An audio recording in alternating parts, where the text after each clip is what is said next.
माझं विजन बरोबर ना. मग महाराष्ट्राचं डेव्हलपमेंट हाच आमचं विजन आहे.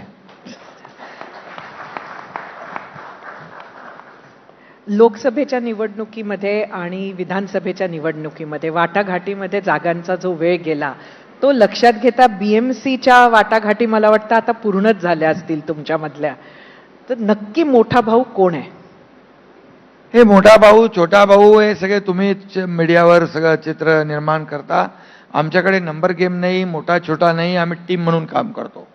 आणि तुम्हाला आम्ही सांगतो, मी मुख्यमंत्री झाल्या आम्ही टीम म्हणून, देवेंद्रजी तेव्हा अजितदादा नव्हते, देवेंद्रजी होते, आम्ही काय पहिलं काम केलं जे 15-20 वर्षात झालं नाही. मुंबईमध्ये कॉन्क्रिटायझेशनचं काम 100% कॉन्क्रीटचे रस्ते झाले पाहिजे, खड्डेमुक्त मुंबई झाली पाहिजे. का? पैसे नाहीत का? करायची मानसिकता नव्हती. ते आम्ही केलं. आता पहिला फेज दुसरा फेज कंप्लीट होतोय. सिवरेज ट्रीटमेंट प्लॅन्ट आतापर्यंत नव्हते, आमच्या काळात सुरू केले. मेट्रोला स्टे दिला होता, कारशेडला स्टे दिला होता. या ठिकाणी कोस्टल कसा चालला होता आपण पाहिलं. अटल सेतू स्टे, बुलेट ट्रेनला स्टे, का सगळीकडे स्टे होता. आम्ही सगळं हटवून टाकलं. आज बघा तुम्ही कोस्टल रोडनी जाता ना, नक्कीच हो झालंय ना चांगला. त्यामुळे असे प्रकल्प आम्ही पूर्ण मुंबई नाही महाराष्ट्रात मुंबईमध्ये महाराष्ट्रात राबवले. पण मुंबईला आम्ही आरोग्य यंत्रणा सुधारली. डीप क्लीन ड्राईव्ह कधी झाला होता? मुंबईचे रस्ते पाण्याने, पिण्याच्या पाण्याने नाही, रिसायकल वॉटरने धुण्याचं काम, स्वच्छ करण्याचं काम. आता यापूर्वी काय होतं, इतर लोक फक्त मुंबईची तिजोरी धुत होते, आम्ही रस्ते धुतले. याचा आनंद आहे आम्हाला. मुंबईकरांना आपण चांगल्या सोयी सुविधा देणं, याचा फायदा आपल्याला आणि याचा फायदा नक्की होणार. पण जागा वाटपाचे निकष ठरले का? हे बघा, आमच्याकडे इलेक्टिव्ह मेरिट आणि ज्या ठिकाणी जो पक्ष, आता बघा यामध्ये मुंबईमध्ये महायुतीने जे केलेलं काम आहे हे सर्वश्रुत आहे. आणि कोणी किती काही म्हटलं तरी सुद्धा महायुतीच मुंबईमध्ये जिंकणार. कामाच्या बलबुत्यावर, कामाच्या जोरावर. जे 10, 15, 20 वर्षात त्यांना दिसलं नाही ते आम्ही आता दाखवलं, करून दाखवलं.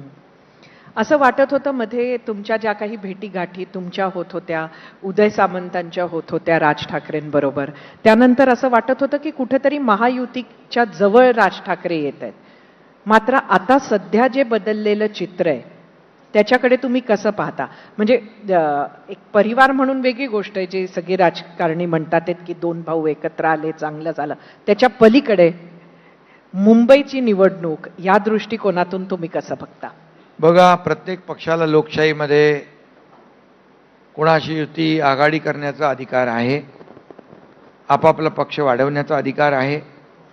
आणि त्यामुळे मी आपल्याला एवढंच सांगतो, कुणाची युती होते, कुणाचं मनोमिलन होतं याच्याकडे आम्ही पाहत नाही. आम्ही कामावर आमचा विश्वास आहे, मुंबईकरांना आम्ही दिलेल्या सुविधांवर आमचा विश्वास आहे. आणि मुंबईकरांना देखील माहीत आहे की काम करणारे कोण, निर्णय घेणारे कोण, निर्णय घेण्याची क्षमता कोणामध्ये आहे. आणि आज जे काय विकास मुंबईचा पाहतोय, अनेक लोक G20च्या वेळेस आले होते, ते बघा त्यांनी आम्हाला भेटून सांगितलं पूर्वीची मुंबई आताची मुंबई आपण पाहतोय. काही 7-8 वर्ष बाहेरगावी कोणी असेल आणि तो आला तर तुम्हाला सांगतो मुंबईचं चित्र जे आहे त्यांना बदललेलं दिसतंय. किती प्रकल्प आपण केले, coastal road, Atal Setu, metro 2, metro 7, metro 2A, car shed, सगळं करतोय आपण. आज टप्प्याटप्प्याने आपण मेट्रोचं लोकार्पण करतोय. प्रधानमंत्री मोदीजी येत आहेत आणि मेट्रो 3 लाखो लोक प्रवास करतायत. मेट्रो 3 अंडरग्राऊंड आहे.